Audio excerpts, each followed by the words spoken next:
All right, this is part 2 of working the 1982 AP problem.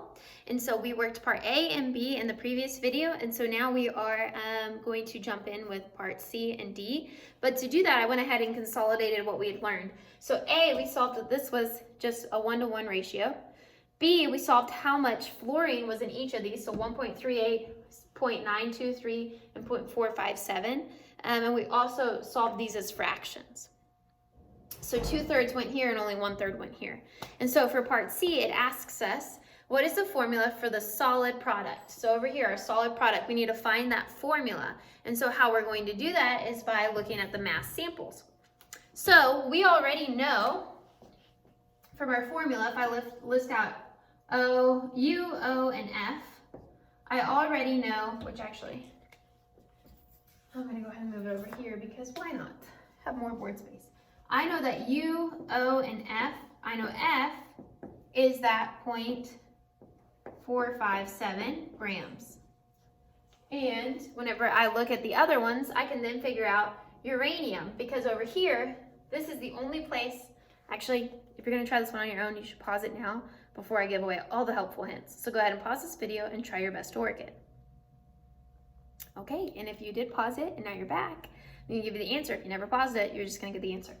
All the uranium came from this place. Nothing came from here. So that means all the uranium that's over here all came from this one. So if I know how much this is, I know how many grams of that one I have. Because remember, matter is not created or destroyed, it's only transferred. So since I already know the fluorine, and this is just uranium and fluorine, I can subtract out, which I'll use a different color so that way you all know that this is work. I can subtract this out, and then I get the remainder, which in this case is 2.88 roughly, depending on how you do that. You also could have taken the percent composition. There's other ways to do this, but this is, to me, the easiest way. So then I know that this one is 2.88 grams.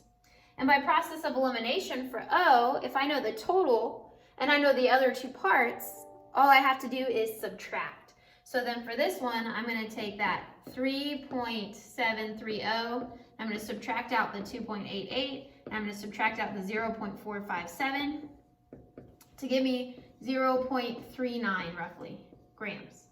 Okay? So I'm going to now erase that and just put that 0.39 grams closer so you can see, but remember how we got that was just subtraction. So I can go ahead and do that subtraction over to the side. 0.39 grams. So it was this minus 2.88, and then that gave us 0.39 because I subtracted out my uranium and I subtracted out my fluorine, and so that leaves me oxygen left. Okay, so now that I have all of the masses, I need to then get them into moles. And how I get them into moles is dividing them by their molar mass. So uranium's molar mass is 238, if I remember correctly. Oxygen's is 16, and fluorine is 19.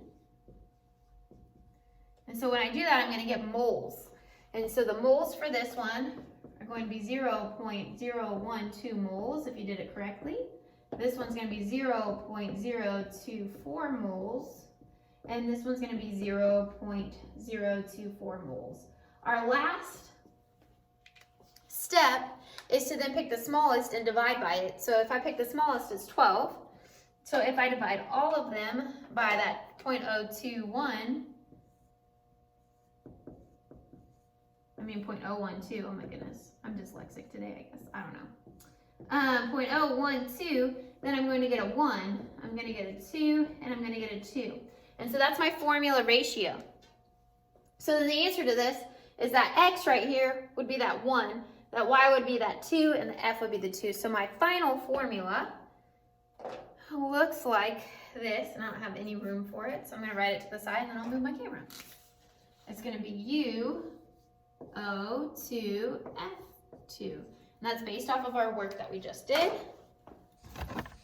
So we have right here UO2F2, and that's based off of this work. So I get that 1, 2, and 2 from right there.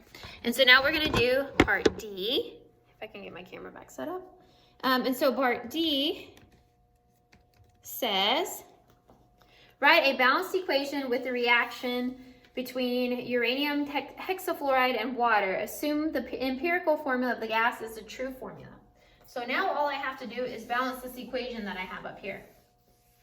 So all this other information helps me to get to where I am. So I'm going to recopy this down here a little lower, so that way I just don't have to reach as far because I'm short. So H2O plus UF6 goes to hydrofluoric acid plus, and now I know all these subscripts, it's UO2F2. So now I'm going to balance. You should always start with the most complicated looking thing to balance. It's going to make your life easier. So I'm going to start here because this is more complicated than anything else. Uranium, I only have one here, looking good. Oxygen, 2 here. Over here, I only have 1. So I'm going to add a super coefficient, oh my goodness, of 2. When I do that, that changes my hydrogen to 4. So over here, I need to make this one 4. And now let's go back and check out our fluorines. I have 4, and then I have 2. So in total, I have 6, and over here, I have 6. So then this would be the balanced equation. So that is how you work that AP problem, and it took me a total of like 15 minutes. So hopefully that makes sense. If you have questions, let me know.